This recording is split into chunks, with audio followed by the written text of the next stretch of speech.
صحابی کہنے لگے اللہ کے نبی صلی اللہ علیہ وسلم اب تو پانچوں نمازوں میں اجازت دے دیجیے کہ ہم زور سے تلاوت کیا کریں. بھائی ظہر میں اور عصر میں امام خاموشی سے تلاوت کرتا ہے نا, خاموشی سے. مغرب میں, عشاء میں اور فجر میں زور سے. کبھی سوچا آپ نے ایسا کیوں ہوتا ہے؟ مغرب میں, عشاء میں, فجر میں زور سے کیوں؟ ظہر میں اور عصر میں خاموشی سے کیوں؟ صحابہ کرام شکایت لے کے آئے تھے اللہ کے نبی صلی اللہ علیہ وسلم کے پاس. امام مالک نے اپنی موطا کے اندر پورا واقعہ نقل کیا ہے, امام احمد نے اپنی مسند کے اندر پورا واقعہ نقل کیا ہے, علامہ سیوطی نے اپنی کتاب الخصائص کے اندر پورا واقعہ نقل کیا ہے, امام بہقی نے اپنی سنن کے اندر پورا واقعہ نقل کیا ہے, ابن سعد نے اپنی طبقات کے اندر پورا واقعہ نقل کیا ہے. صحابہ آئے, کتنی حدیثوں کے حوالے میں نے آپ کے سامنے دیے ہیں. اے اللہ کے نبی, ہم یہ پانچوں نمازوں میں زور زور سے قرآن کی جو تلاوت کرتے ہیں, کافر کان لگا کر سنتے ہیں. جب ہماری آواز ان کے کانوں تک پہنچ جاتی ہے تو وہ آ کر مجھے پیٹنے لگتے ہیں, مجھے مارنے لگتے ہیں, اور نمازی کی حالت میں اتنا مارتے ہیں کہ ہم کو لہو لہان کر دیتے ہیں. اللہ کے نبی ان سے پوچھتے ہیں کس وقت وہ تم کو مارتے ہیں؟ کہا اللہ کے نبی وہ دوپہر میں کام کر کے جب گھر پہ واپس آتے ہیں, کھانا کھا کر, وہ جلدی کھانا کھا لیتے ہیں.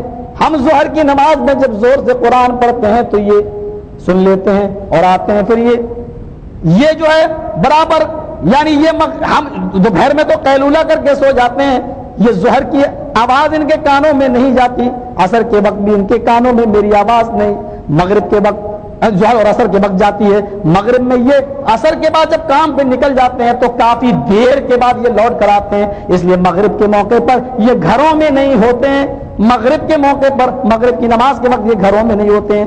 آپ نے کہا تو مغرب کی نماز میں زور سے باقی رکھو. عشاء میں کیا حال ہے؟ کہا اللہ کے نبی عشاء کی نماز کو آپ اتنی تاخیر سے پڑھاتے ہیں, اتنی تاخیر سے پڑھاتے ہیں کہ یہ لوگ آ جاتے ہیں اور جلدی سو جاتے ہیں. عشاء کی نماز کے وقت بھی یہ پیٹتے نہیں ہیں, مارتے نہیں ہیں, کیونکہ ہم بہت لیٹ نماز پڑھتے ہیں. حدیث میں بھی آیا ہے عشاء کی نماز کا وقت صحابہ مسجدوں میں اونگنے لگتے تھے. جب ان کی اونگ زیادہ پڑ جاتی تھی تب اللہ کے نبی اپنے حجرے سے نکلتے تھے, تب پڑھاتے اور فرماتے تھے اگر مجھے تمہاری نماز عشاء کے فوت ہو جانے کا ڈر نہ ہوتا اور تمہارے نیند کے غلبے کی وجہ سے سو جانے کا ڈر نہیں ہوتا تو میں اس کو اور تاخیر سے پڑھاتا. سو جاتے تو کہا عشاء میں بھی باقی رکھو. کہ فجر میں کیا پوزیشن ہے؟ کہا اللہ کے نبی فجر میں تم اڑتے ہی نہیں, گھوڑا بیچ کے سوتے رہتے ہیں. فرمایا پھر فجر میں باقی رکھو. ظہر میں کہا اللہ کے نبی وہ گھر میں رہتے ہیں کھانا کھانے کے لیے جب آتے ہیں, اور جب وہ ظہر میں میری آواز سنتے ہیں تو اتنا پیٹتے ہیں کہ مجھے مار مار کے بے ہوش کر دیتے ہیں. آپ نے فرمایا تب ظہر کے اندر تم خاموش ہو جاؤ, آہستہ کر دو. کہا اللہ کے نبی نے عصر میں, آئے اللہ کے نبی ظہر کا کھانا کھا کر قیلولہ کرتے ہیں اور عصر کے وقت ہی نکلتے ہیں پھر کاروبار کے لیے, کام کے لیے, عصر میں بھی سن لیتے ہیں. فرمایا تو عصر کے اندر بھی تم خاموشی کے ساتھ پڑھو, زور سے نہ پڑھو تاکہ وہ سنے نہیں. اچھا ٹھیک ہے. ظہر اور عصر خاموش ہو گئی. مغرب عشاء فجر میں زور سے تلاوت ہونے لگی. جب مکہ فتح ہو گیا, اللہ کے نبی صلی اللہ علیہ وسلم کے ہاتھ میں مکہ آ گیا اور آپ خانہ کعبہ میں گھس گئے. حضرت علی کو اپنے کاندھے پر کھڑا کیا. حضرت علی کے کاندھے پر اللہ کے نبی کھڑے ہوئے, علی کے کاندھوں پر نبی کھڑے ہیں, ہاتھ میں چھڑی ہے اور ایک ایک بت کو گراتے جا رہے ہیں اور کہتے جا رہے ہیں جاء الحق وزهق الباطل ان الباطل کان زهوقا. حق آ گیا اور باطل مٹ گیا, اور باطل تو مٹنے ہی آیا تھا, باطل کو تو مٹنا ہی تھا.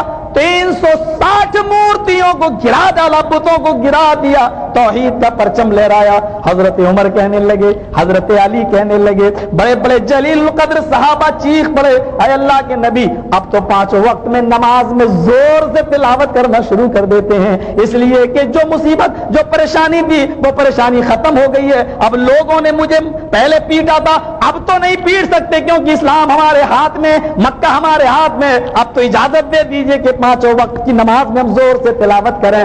اللہ کے نبی فرماتے ہیں نہیں, اس طریقے کو اسی طریقے سے رہنے دو.